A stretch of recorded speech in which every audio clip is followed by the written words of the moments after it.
The world says money is simple: earn, spend, save. But what if prosperity was never about money at all? Here we uncover the contradictions that shape how we think, act, and feel about wealth. Welcome to the Prosperity Paradox podcast, where every story challenges what you believe about success. The strange thing about money is that it never tells you when to stop.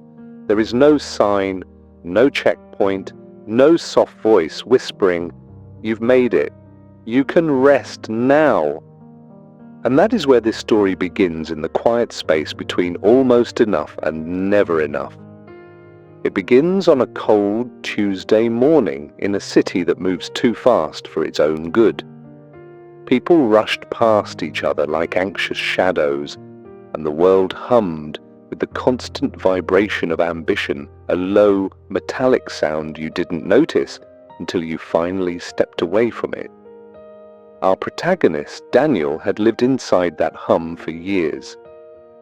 He had the kind of life people pointed to and said, he's doing well, a stable job, a respectable salary, a condo that sparkled with modern furniture and the soft buzz of electronics. His friends admired him, his parents were proud, and yet every night when he lay in bed, alone with the dim glow of his phone, he felt it, the quiet ache of not enough. Not enough money, not enough achievement, not enough security, not enough something he could never quite name it, but the world around him kept feeding that ache. Every ad whispered, "Upgrade." Every co-worker bragged, "I'm aiming higher." Every post on social media murmured, "Look at what you still don't have."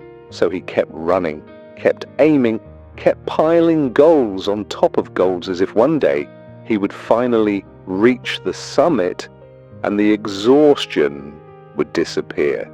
It didn't.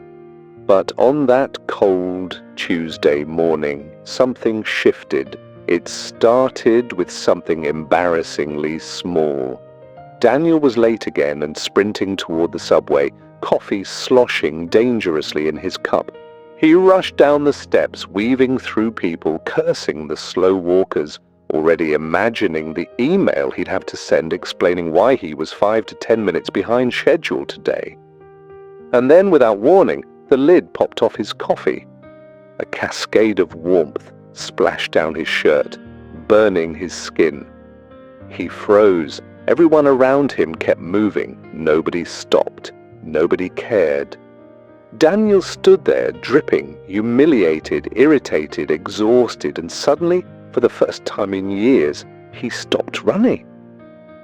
Not just physically, but mentally. He stepped aside, leaned against the subway pillar, and breathed. A long, shaky breath he didn't realize he'd been holding for months. The train's doors opened. People poured in. He didn't move. He let the train go. He let himself stop. It was in that stillness that he heard it, a quiet, almost imperceptible thought rising from somewhere deep within. What exactly are you chasing? Not the rhetorical version, not the inspirational poster version, but the raw, personal version he had been avoiding. He realized he didn't know. He was chasing because everyone else was, because slowing down felt like falling behind, because stopping felt like failure, because wanting more was safer than asking if more was even what he needed. As he stood there, watching the train rumble away, he noticed a man across the platform, an older man, maybe in his 70s, sitting on a bench with a paper cup of tea. He wasn't rushing, he wasn't stressed, he simply sat there sipping slowly, watching the morning unfold like it was something to savor.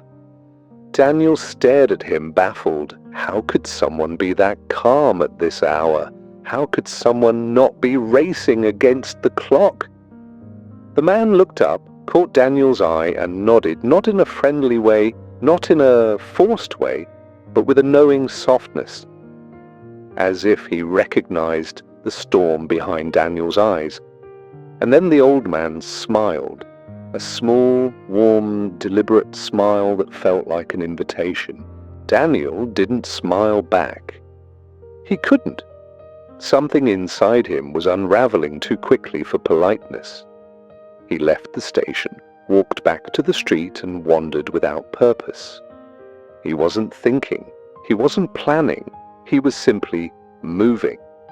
The city looked different now. The glass buildings felt taller. The people felt louder. The noise that once blended into the background now felt overwhelming, the noise of striving, wanting, pushing, proving. He stopped in front of a small bakery. Inside, a woman placed a croissant in front of a child who looked at it like it was treasure. His face lit up. Pure joy, not from achievement, not from competition, but from something simple enough. And that's when Daniel felt it, the first crack in his illusion. He had been sprinting for so long that he forgot what enough even felt like, forgot the taste of simple pleasures, forgot the sensation of quiet mornings not measured by productivity, forgot that joy doesn't require permission or validation.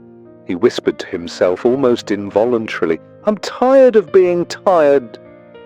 It wasn't dramatic. It wasn't poetic. It was the truth. And the truth, spoken aloud for the first time, was a kind of freedom.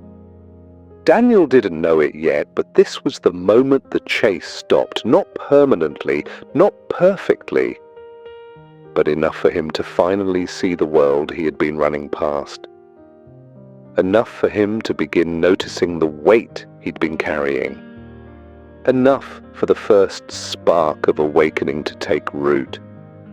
Later, he would look back on this morning and realize the revolution didn't begin with a grand decision. It began with a spilled cup of coffee and a moment of stillness, a moment where, for the first time, he wondered if more was costing him everything that mattered.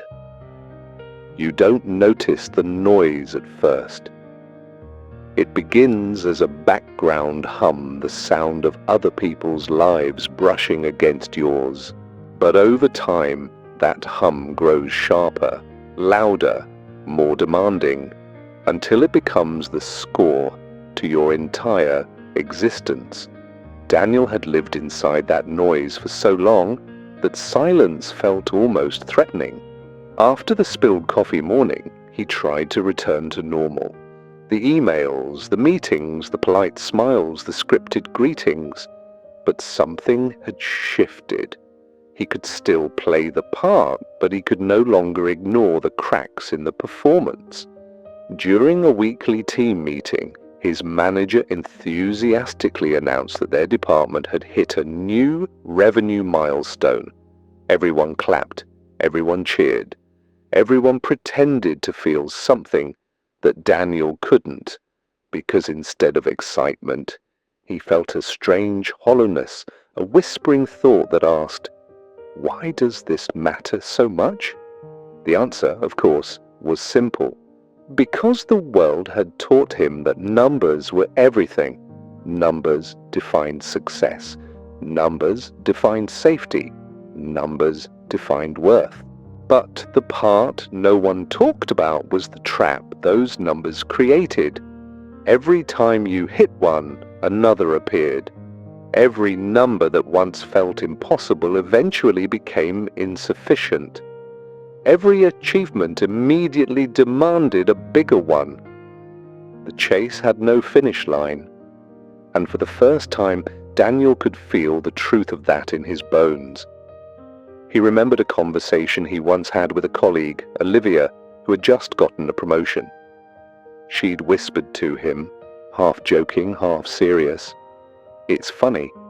I worked so hard for this title and now I feel even more behind, like I'm supposed to want the next thing already." At the time, Daniel had laughed politely.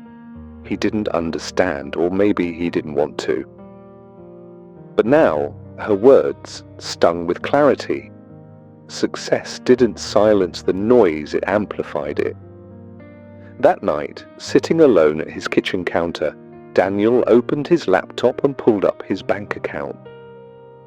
The numbers were what society would call comfortable, better than average, enough for security, more than enough for survival, yet he sat there with a tightness in his chest, the kind that whispered danger where none existed. What if he lost his job one day? What if the economy collapsed? What if something happened to his health? What if? Fear had woven itself into every digit. Every dollar was a shield, but no matter how many he collected, he never felt safe. He suddenly remembered something his father used to say when Daniel was a child. Save as much as you can, you never know when it'll all disappear. His father grew up in scarcity, real scarcity, a childhood of counting coins for groceries, of repairing everything twice before replacing anything once. Daniel had inherited none of the circumstances, but all of the fear. Money for his father meant survival. Money for Daniel meant control, or at least the illusion of it. He realized then that the noise around him wasn't only external, it was internal. It was the voice he had carried since childhood, a voice that whispered constantly, "You're not safe yet. You need more. If you slow down, everything will fall apart." It didn't matter how much he earned. The voice didn't care about numbers. It cared about fear. And fear is a bottomless currency. The next day, Daniel found himself leaving the office during lunch, not to run errands, not to take calls, but simply to walk. He didn't know where he was going until he reached a street he rarely visited, quieter, older, free from the glass towers that dominated his daily routine. There, tucked between a bookstore and a laundromat, was a small antique shop. He had never noticed it before. Inside, the air smelled like dust and memory. Shelves were filled with objects that once meant everything to someone: watches, postcards, porcelain figurines, hand-painted bowls, endless fragments of stories long forgotten. At the back of the shop, Daniel found a glass case filled with old pocket watches. Each one ticked at its own rhythm, soft, steady, unfazed by the modern world outside. The shopkeeper, an elderly woman with silver hair tied loosely behind her shoulders, noticed him staring. "You like watches?" she asked. Daniel nodded, though he wasn't sure why. She opened the case and gently lifted one into his hands. Its weight surprised him, heavier than he expected for something so small. "This belonged to a man who spent his whole life collecting them," she said. "He worked too much, traveled too little, and always said he'd slow down one day, but one day never came." Daniel swallowed. "Why did he collect so many?" he asked. The woman smiled softly. "Because he thought time would feel different if he could hold it." Daniel looked down at the watch again. The second hand moved with calm certainty, not rushing, not hesitating, just moving. He never realized, she continued, that the more he tried to keep time, the more it slipped away. Daniel felt the words settle heavily in the space between them. Outside, a siren wailed, car horns blared, the noise of the world surged like a reminder of everything he was supposed to fear. Inside, the watch ticked, soft, steady, enough. He closed his eyes and took another one of those long, shaky breaths. For the first time, he admitted something quietly to himself. "Maybe it's not money I'm afraid of losing. Maybe it's time." Fear had made him chase numbers, but beneath that fear was something far more fragile, the terror of a life unlived. In that moment, Daniel finally understood the paradox. The louder the world shouts more, the less we hear what we truly need. And for the first time, he wondered what it would feel like to silence the noise. to stop trying to hold time and to simply live inside it. Every person carries a story about money. Some are loud and dramatic. Others hide quietly beneath the surface like an underground river. But no matter how different those stories are, they shape the way we live, what we chase, what we fear, what we sacrifice, and what we blindly obey. Daniel had never questioned his story. It was simply there, invisible but commanding, like gravity. But after the antique shop encounter, something inside him softened. The noise of never enough was still there, but it was quieter enough that another voice, older, deeper, began to rise. A memory. He was 8 years old, sitting at the kitchen table with his parents. His mother was sewing a rip in his jacket. His father was sorting through a pile of bills evening after evening, always the bills. A small lamp lit the table, its warm glow making the whole room feel like a scene paused in time. His father sighed the way grown men sigh when they don't want their children to notice. But children always notice. "Is everything okay?" young Daniel asked with wide eyes. His father forced a smile. "Everything's fine, buddy. Money's just tight this month." Daniel remembered how the word tight felt like a fist closing around something fragile. He didn't understand the details. He didn't know about interest rates, payment schedules, or overdue statements. But he understood the emotion, fear. That night, he lay awake listening to his parents whisper in the hallway, "What if we can't cover it? We'll figure something out. We always do. I don't want him to grow up like this." Children don't need explanations to form beliefs. They create their own. That night, Daniel formed his first belief about wealth. Money keeps people safe. And its unspoken twin, not having enough, makes everything fall apart. He carried that belief into adolescence, into college, into adulthood, into every job, every decision, every anxious thought at 2 a.m. Even when he became financially stable, objectively stable, the belief stayed. Because beliefs don't update themselves, they wait for you to confront them. Back in the present, Daniel found himself wandering into the old neighborhood one evening after work. He didn't plan to. His feet just led him there, as if memory were pulling him by the hand. The street felt smaller now, the houses closer together, the corners familiar in a way that stirred something tender and sad inside him. When he reached his childhood home, he stopped across the street.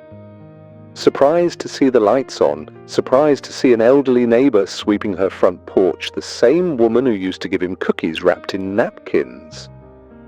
"Daniel?" she said, squinting a little. He hadn't expected to be recognized. But some people remember you not because of who you became, but because of who you were.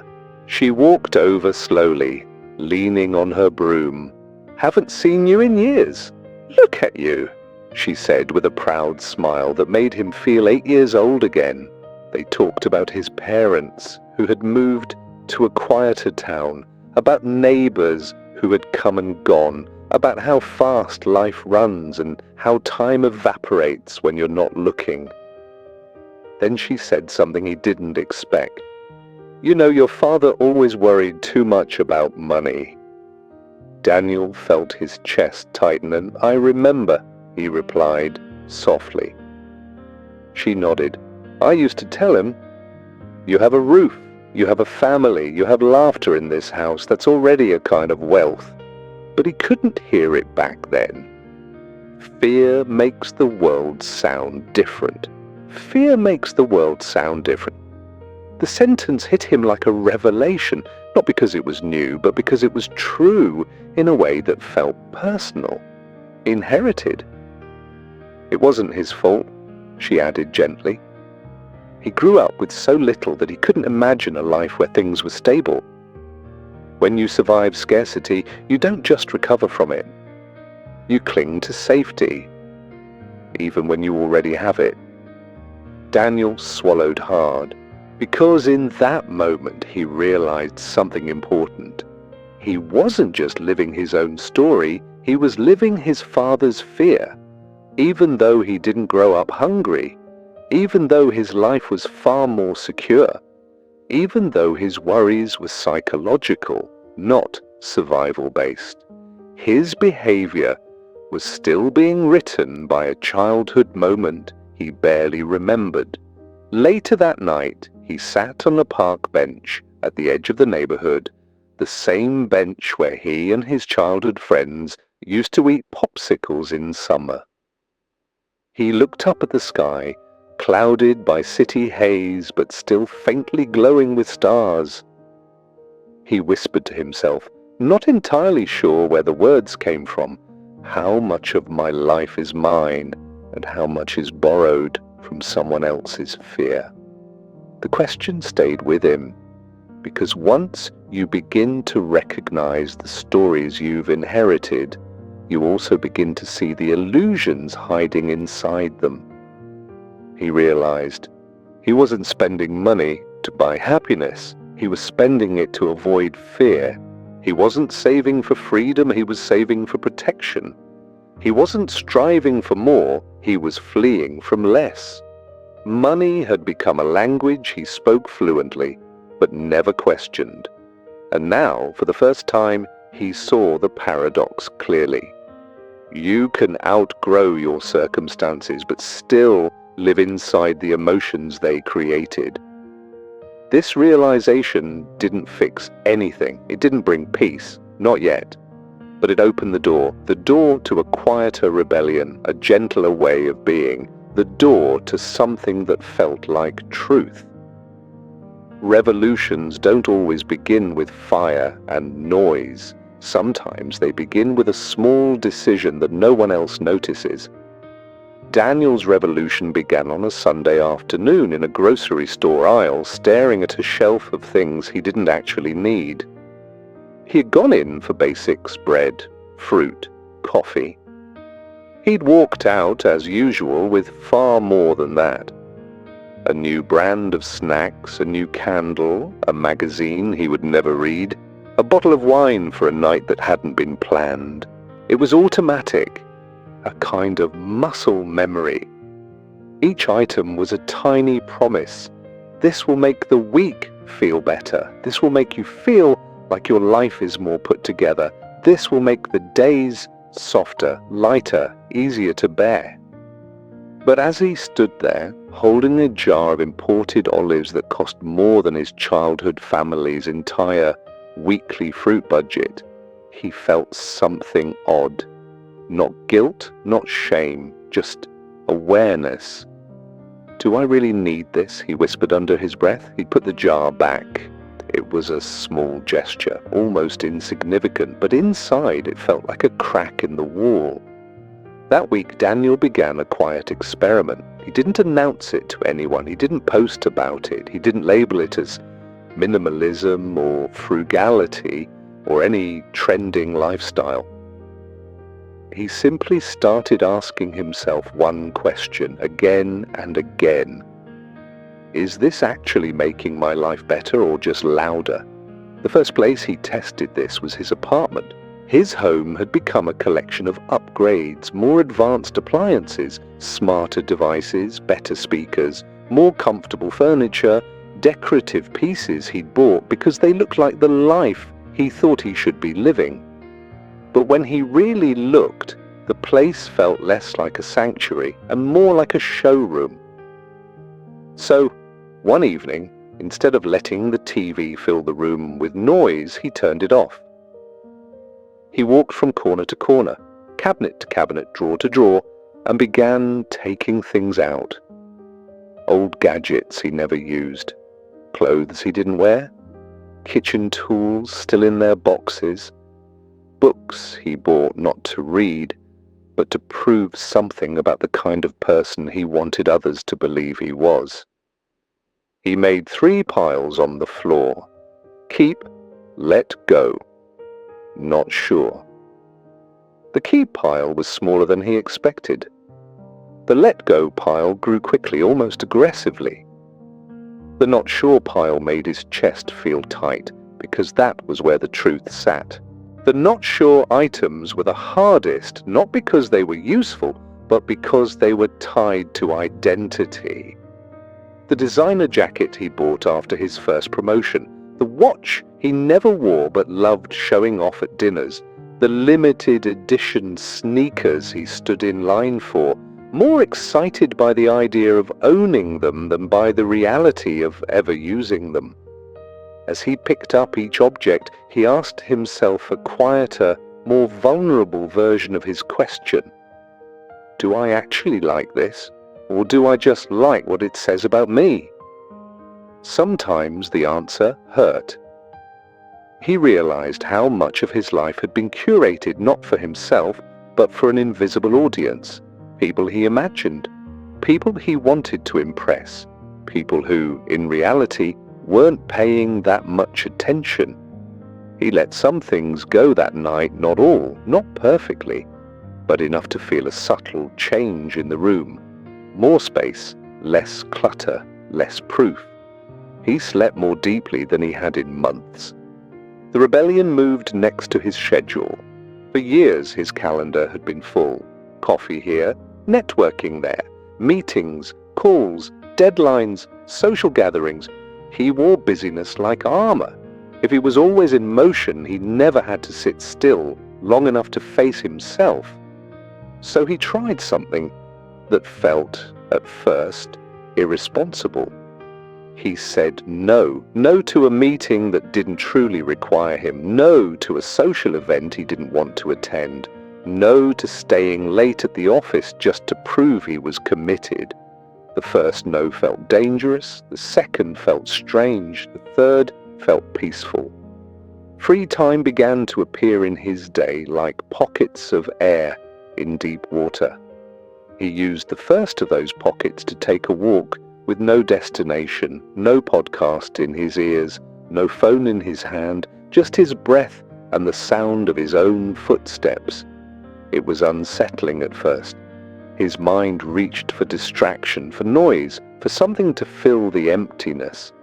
But as he walked, the emptiness began to feel less like a void and more like a space where questions could finally be heard. What do you actually want? What do you actually enjoy? Who are you when you're not striving? He didn't have the answers yet, but for the first time, he was willing to listen. Of course, not everyone applauded his quiet rebellion. At work, when he declined a weekend project, a co-worker raised an eyebrow. "Everything okay?" she asked. "You're usually the first to sign up." "Yeah," he said slowly, surprising even himself. I'm just trying not to say yes to everything by default." She laughed lightly, assuming he was joking, but he wasn't. Another friend commented when he didn't order another expensive round at the bar. "You cutting back or something?" his friend teased. "You of all people?" Daniel smiled, but there was no defensiveness behind it. "Just trying to spend on what actually matters to me," he replied. He realized something then. The moment you stop playing the game the way everyone expects, you make them question their own rules. And people don't always like that. Some joked, some doubted. Some tried to drag him back into the old rhythm, but a few leaned in. One colleague, after a meeting, quietly admitted, "I've been thinking about the same thing. I'm tired of chasing promotions I don't even want.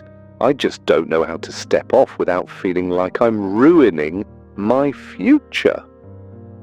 Their conversation didn't solve anything that day, but it made the rebellion feel less lonely. The biggest shift, however, wasn't in Daniel's finances, or his apartment, or his schedule.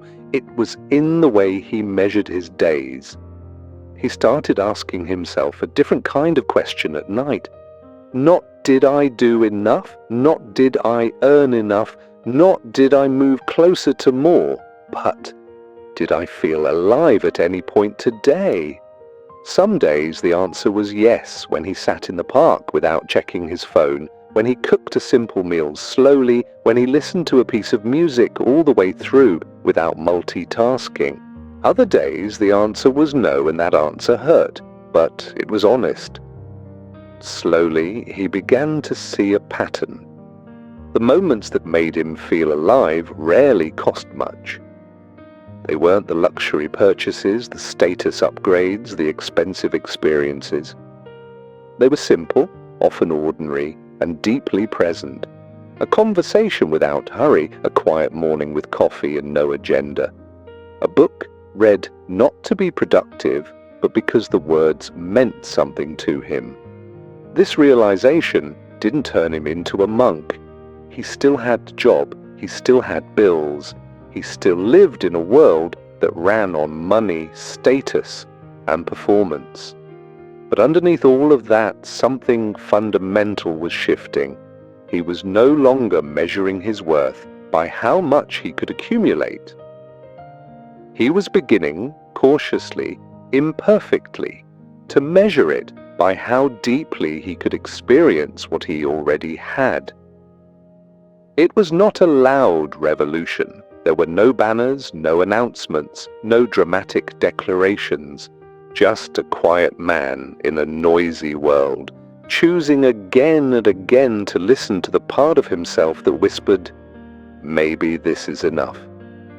He didn't fully believe it yet, but for the first time he wanted to. And that desire, that small, stubborn hope that peace might feel richer than luxury, was the beginning of a new kind of wealth. We are taught to recognize wealth by what we can see. The house, the car, the trips, the brands. But the most radical thing Daniel discovered was this. The richest moments in his life were almost invisible. They didn't photograph well. They wouldn't impress anyone on a screen. But they felt like something he had been starving for without knowing it. It began with mornings. For years, his mornings were a rushed negotiation with time. Alarm, snooze, phone, notifications, a quick mental scan of everything that could go wrong that day.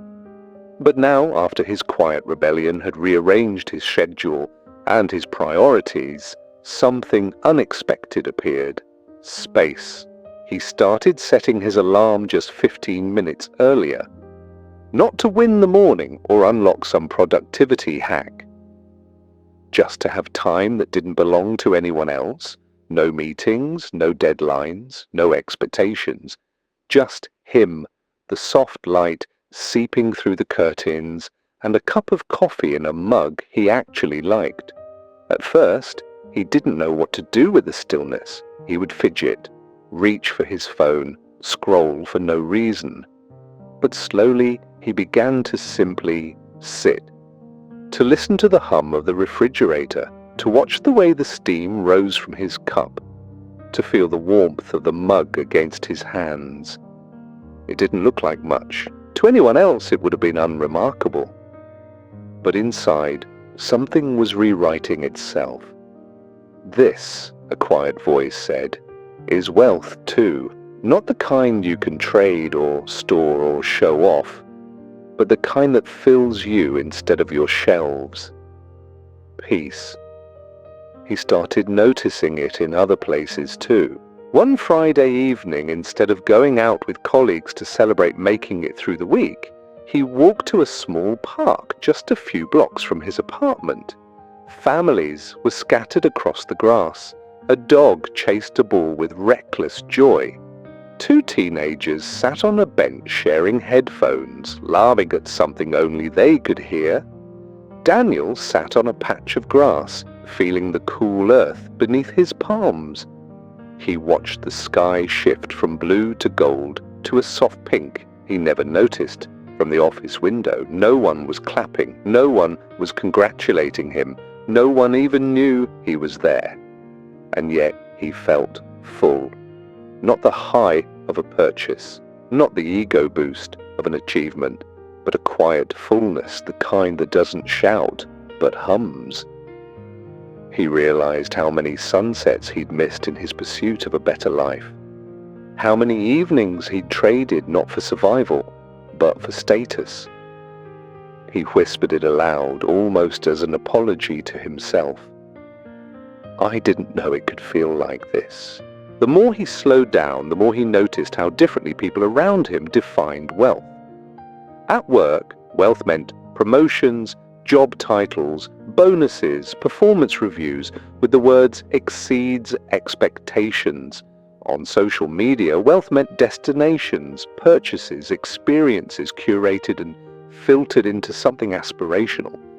But in quieter places, another story was unfolding. His neighbor, a single mother who worked 2 part-time jobs, once told him, "My wealth is that I'm home when my son gets off the bus. That's it, that's my luxury." An older man at the park, feeding pigeons breadcrumbs from a paper bag, shrugged and said, "I don't have much money, but I've got time. Time to sit. Time to watch. Time to be nobody to anyone. That's worth something." A friend who had once chased every promotion possible texted him late one night. "I quit my job today. I took a pay cut, but I saw my daughter take her first steps in the afternoon instead of in a video. Not about work. Not about what they were planning to buy next. Not about financial goals or market trends. They talked about childhood dreams, about fears they'd never admitted out loud, about the versions of themselves they'd abandoned in order to make it." At some point, laughter filled the room, big, uncontrolled, genuine laughter. Someone wiped away tears from laughing too hard. Someone else leaned back, sighing with that particular sound humans make when they feel safe enough to fully exhale. Daniel looked around and realized he was experiencing something that no luxury could replicate. Connection, no branding, no performance, no comparison, just people fully there. For the first time, he saw that this warmth, this shared humanity, this unguarded presence was a form of wealth that could never be taken from him, because it wasn't stored in his bank account. It lived in the way he chose to show up. He felt a swell of gratitude, so intense it startled him, not for how far he'd come, not for the financial stability he'd built, but for the fact that he was finally awake enough to notice what had been there all along. On a quiet night, after his friends had gone and the apartment had returned to stillness, Daniel sat by the window, lights off, city glowing in the distance. He thought about the old man's watch in the antique shop, about his father at the kitchen table, about his own years of running so hard he forgot what it was for. He saw the pattern now. He had spent so much of his life trying to feel rich on the outside that he'd neglected everything that made him feel rich on the inside. He didn't hate money. He didn't suddenly believe it didn't matter. He knew it paid for his home, his food, his health, his safety. But he also knew this: money could buy comfort. It could buy options. It could buy relief. But it could not buy enough. Enough was not a number. It was a state of being. It was the moment when the question shifted from how much more can I get to how deeply can I live what I already have. That, he realized, was the wealth you couldn't measure. And once you felt it, truly felt it, the old definitions of success began to loosen their grip. The world still chased, the noise still shouted, the numbers still climbed and fell. But inside, quietly, a new kind of richness was taking root, one that didn't depend on winning, only on waking up. Some revolutions are visible. They march, they shout, they demand. Others begin in a way you'd never notice, in a grocery aisle, in a quiet park. In a man sitting alone by a window, finally asking himself a different kind of question. For Daniel, the revolution began inside him, but it did not stay there. Months had passed since the spilled coffee, since the antique watch, since the evenings of quiet rebellion. His life, on the surface, looked almost the same. He still had his job. He still lived in the same apartment. I don't know what to call that except rich. The more stories he heard, the clearer it became. There are currencies the world doesn't measure, and they might be the only ones that matter at the end. Time, health, presence, love, peace of mind. None of them could be added to a spreadsheet. And yet, when he imagined himself at the end of his life, those were the things he knew he would regret not having more of. Not the bonus he didn't get, not the square footage he didn't upgrade to, not the watch, the car, the status symbols, but the mornings he rushed through, the conversations he cut short, the relationships he neglected, the moments he was physically present but emotionally absent. One evening, Daniel invited a few friends over for dinner. Nothing fancy, no elaborate menu, just pasta, salad, a bottle of wine, and a playlist of songs he'd loved quietly for years. They sat around his table, the same table that used to be covered with unopened mail and shopping bags, and they talked. He still walked the same streets, but the way he moved through those things had changed. The first real test came on an ordinary Monday. His manager called him into a glass meeting room with a view of the city, the kind of room where big conversations happened, promotions, restructuring, new responsibilities. As Daniel sat down, he already knew what was coming. He'd been performing well. His projects had been successful. People had been saying things like, "You're next in line, and you're exactly what leadership is looking for." His manager smiled. "We're impressed with your work," she began. "We'd like to offer you a promotion, more responsibility, a higher title, a significant raise." The younger version of Daniel, the one who had lived entirely inside the story of more, would have felt a rush of adrenaline. He would have said yes before she finished the sentence. He would have imagined what he could buy, how he could upgrade, what this meant for his status. But the Daniel sitting in that chair now felt something else. He felt the numbers, yes. He felt the recognition. He felt the weight of what this would mean for his identity. And he also felt the cost. Longer hours, more pressure, less time. A deeper entanglement with a game he was no longer sure he wanted to keep playing at full speed. He thought about his quiet mornings, the park at sunset, the dinners at home with people who laughed with their whole bodies. He thought about the feeling of his shoulders dropping when he realized he didn't have to say yes to everything. His manager continued, "Of course, with the new role, expectations will be higher. There will be more travel, fewer boundaries, but you're young, you're capable. This is the time to push." There it was, the old script. Push now, rest later, chase now, live later. He took a breath. "Can I be honest?" he asked. She raised an eyebrow. "Of course, I appreciate the offer," he said slowly. "It means a lot. But before I say yes or no, I need to ask, is there a way for me to grow here without giving up all of my time? I'm trying to build a life I can actually live in, not just a career I can point to." She blinked, momentarily thrown off. It wasn't the answer she expected. "We all want balance," she replied carefully. "But this is what leadership looks like. Sacrifice." Daniel nodded. "I understand," he said, and he really did. "I just don't know if I want my whole life to be shaped around this anymore." Silence stretched between them. In that silence, something important happened. He realized he was no longer afraid of disappointing the story he used to live in. He wasn't making this decision from fear, not fear of missing out, not fear of falling behind, not fear of being ordinary. He was making it from something else, a sense of enough. He didn't answer that day. He asked for time to think, not to weigh numbers, but to weigh impact. Later, at home, he wrote in a notebook something he'd started doing more often lately.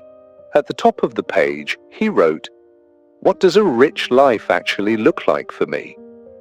Not for his parents, not for his colleagues, not for the version of himself who worshipped the idea of more. For him, now, he listed things, simple and specific. Time to cook my own meals, evenings where I'm not thinking about work. Work that matters but doesn't own me. Walks without a phone. Enough money to feel safe, not invincible. People I can be honest with.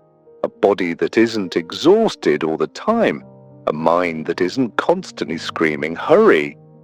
He stared at the list and realized something that should have been obvious. Most of these things were not tied to a promotion. In fact, some of them would be harder with it. 2 days later, he declined the offer, politely, respectfully, clearly. His manager was surprised. Some co-workers were confused. A few whispered, "Why would anyone turn that down? Is he afraid? Is he unambitious?" But one colleague pulled him aside in the hallway. Quietly, she said, "I don't know if I could ever do what you just did, but watching you do it makes me question why I've said yes to everything." That's the thing about personal revolutions. They look like individual choices until someone else sees themselves in them. Then they become contagious.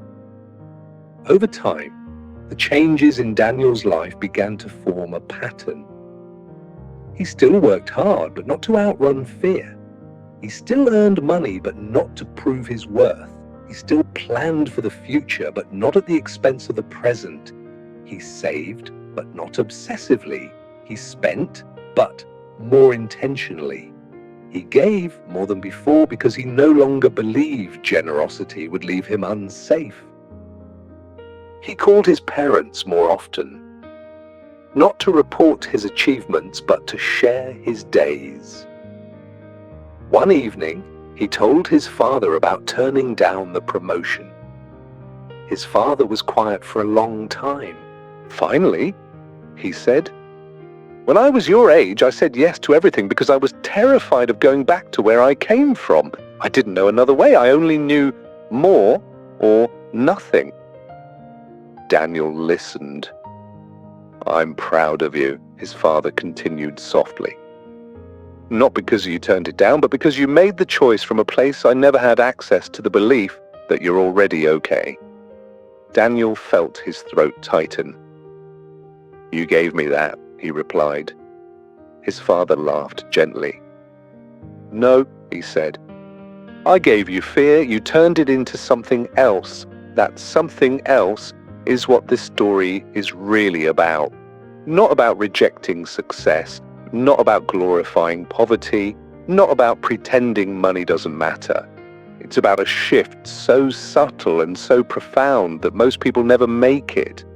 The shift from chasing more to discovering enough, enough comfort, enough security, enough recognition, enough stuff, so that the real work of living can begin.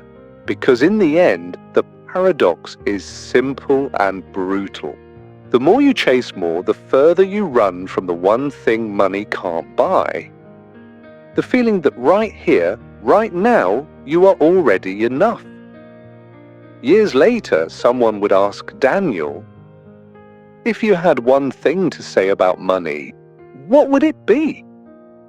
He would think of the spilled coffee, the ticking watch, the childhood kitchen, the quiet mornings, the promotion he turned down, the dinners filled with laughter, the sunsets he finally stopped missing. He would smile, not with superiority, but with a kind of calm that felt like the truest luxury he'd ever known. And he would answer with a sentence that had taken him a lifetime to understand. Maybe wealth was never about money at all.